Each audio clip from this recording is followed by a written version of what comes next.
One of my favorite quotes is from Michael Jordan, where he talks about obstacles that he's faced in his life. And he says, when you're faced with a wall, you either need to figure out a way to go through it, over it, or around it. Somebody who really displays that grit and determination in his own life is Abhishek Kulkarni. Abhishek, welcome to the CEO's Chair. Thank you. Pleasure to be with you today. Thank you, Abhishek. Abhishek, you transitioned from a smaller city into a bigger city earlier in your career and in your life. Could you tell us a little bit about how that experience was? I was born and brought up in Belgaum and did my schooling in Belgaum till 10th standard, post which I shifted to Pune with family, with mom and my elder brother. And I was getting to know, what everything is, how everything works in a larger city and all of that.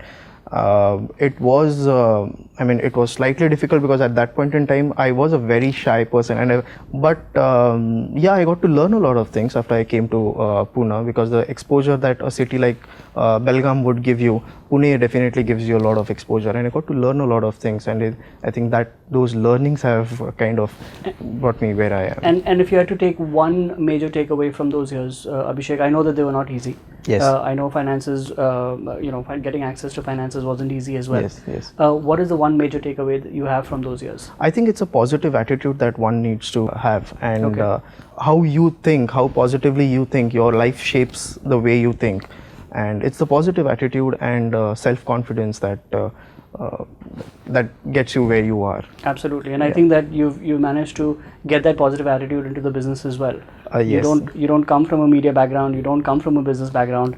What was the catalyst, or what made you transition into the world of business? Since my childhood, I remember back in the days when I was in my 4th or the 5th standard. Since then I have been telling everyone, my family, my relatives and my friends and all of that, I always want to become a businessman. Okay. And having seen such a lot of business tycoons like Mr. Ratan Tata, who is my idol actually, having seen these people working and growing their business, I always said that I wanted to become a businessman. That has always been my childhood dream. How I would do it or when I would do it, I was not sure about it. Okay. When I was 25, that's when I was working with a call center till 25. 2007 I joined a call center, and till 2013 April I was working with a call center. And 2013 April, when that's when I thought, if I don't do something on my own now, I probably won't be able to do and that has always been my childhood dream. That's when I resigned from my call center job, and that's how I became a real estate broker. But then I also, that point in time, I decided that everyone is being a lot of people are being real estate brokers, but we have to be something different. Absolutely. That's when I thought I'll get into the luxury segment. So then I started understanding, not understanding as such, because I started working immediately. The day I resigned from my call center job, from next day I started working. Okay. But fortunately, I would say that I met the right kind of people, and those right kind of people introduced me to more right kind of people, and that's how it has been. So it's people who have made me what I am. And it is truly the real estate industry is all about connections. It's all about your network as well. Yes. I've always read a lot of autobiographies and all of that, and I think that inspired me to do what I have done. Basically saying, if they can do it, why can't I? Exactly. That was my point. Like, there's this one book named Men of Steel by Veer Sanghvi, which I read a lot of times, which again inspired me. And another book which I have always been reading, and once in 3-4 months I again read it again and again, is a book named The Impossible is Possible by John Mason. Okay. I think that's one of the most amazing books that I've ever read, and I keep reading that again and again. You've got multiple businesses. You've got real estate, you've got media and publishing, you've got communications as well. Is there some kind of market research that you do before you decide to jump in? Honestly, I should say that I don't believe in market research. Okay. I have my own reasons for that. Okay. I would start with 1 or 2 examples. When Mr. Dhirubhai Ambani started his business, or when Mr. Jamshedji Tata, when they started, I don't think at that point in time there was any market research. And so the market research was the customer. Exactly. Right. On the other hand, I also think that if you are an entrepreneur, if you're confident about your own product, you are, you become an entrepreneur because you know a particular product that you want to sell or make or whatever. Correct. Why should a market decide whether you can sell that product or not? It's your product, right? And you're confident about it. Instead, you create a market. If there's no market for that, you create your own market. India is a growing country. India is growing with leaps and bounds when it comes to its economy and all of that. When we say that, again, the number of entrepreneurs who are, the spending power of entrepreneurs is increasing, which says that they have to save their time and they end up taking private planes or helicopters. With that, the potential of any charter services business is increasing, and there is a huge scope for that, and that's exactly what we've caught on. Okay. And if you see the average takeoffs and landings, okay, at in India, from let's say even between Pune and Mumbai, it's incredible. If you listen to the numbers on a daily average, it's incredible, and one would never think of that. There are so many helicopters or private planes who just fly between Pune and Mumbai on a daily basis. Another niche business that you're probably most well known for is Just Urbane Magazine. Yes. I know that it's probably always a struggle to pick the right content. Yes. And I'm sure you probably have headbutting sessions with your editor on what content can go in and what content gets rejected. Yes. How do you decide that? The question is, how is it relevant to our readers? Because we say it's the magazine for the evolved man.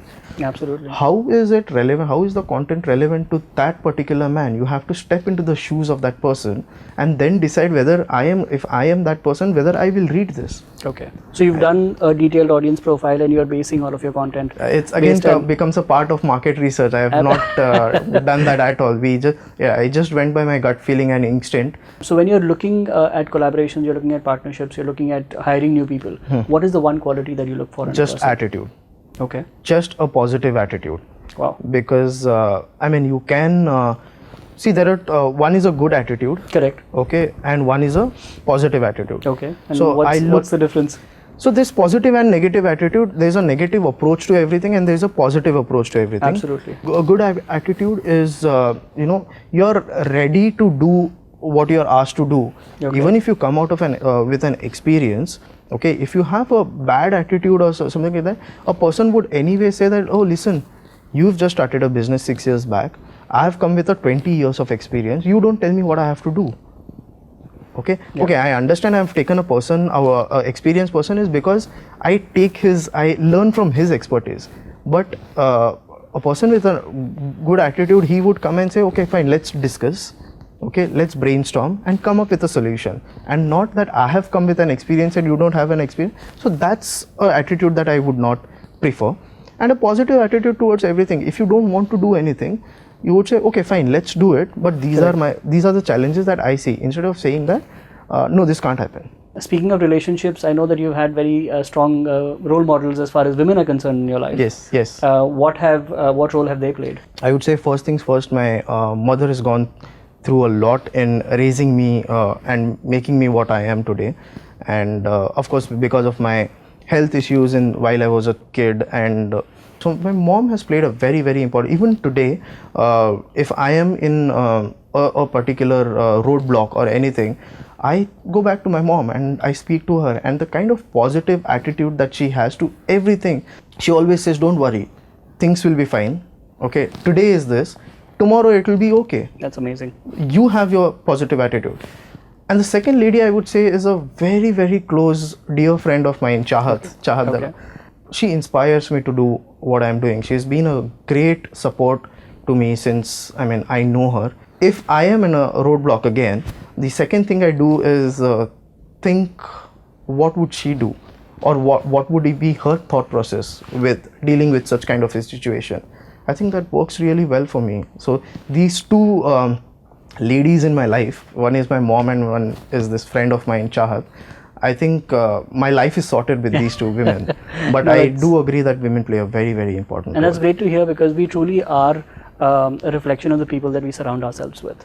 Speaking of motivation as well, where does motivation for a CEO of 5 companies come from? One is books, and as I mentioned earlier, that whenever I face a roadblock again, or whenever I feel low, or one of the things is, I personally believe that I'm not allowed to be low or demotivated, because I have a team. If they see me demotivated, so you have a responsibility to. I have a responsibility, because if they are not motivated, if they are low, okay, who is going to take care of the business? Absolutely. Right? Because they are not just our employees, but they are the ones who are driving the business. They are also business people. Okay, so it's my responsibility to ensure that they are not low. So I am not allowed to be low. So in Okay. case I feel a little low or demotivated, I go back to reading the same book, The Impossible is Possible. It's one of the most incredible books, I again say. So Abhishek, we've got 5 businesses, we've got real estate, we've got media and publication, we've got communications. What's the vision for, let's say, the next 5 years? I would talk in terms of expansion. So when it comes to million square feet, I'll start with Million Square Feet Realty, which is our real estate broking company. Okay. So our vision, we have already made a business plan where now we are already operational pan India, Dubai and London. Okay. Now we are looking at, in the same pocket, we are looking at how do we increase our Presence, our boundaries Sure. in the same pockets with adding more number of more properties into the luxury segment, because I'm sure there's a huge potential again, and there are many properties, many kind of properties that we are not yet dealing into. So Correct. that is one thing. And second thing, we are also in talks with one of the Spanish companies, European companies actually, Okay. where if we kind of collaborate with them, our presence would automatically expand to the entire Europe.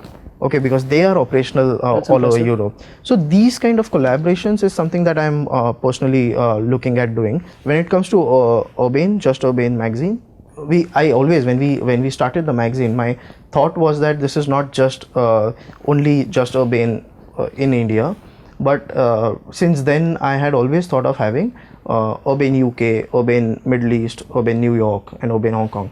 We're fortunately in talks with one of the most leading media houses in the world, Okay. to collaborate with them to start Urbane Hong Kong, Urbane New York, and 5 years down the line, maybe if you ask me, I would at least have 5 more countries to add to our. I'm sure you will. Yeah, add to our kitty where the magazine has its presence.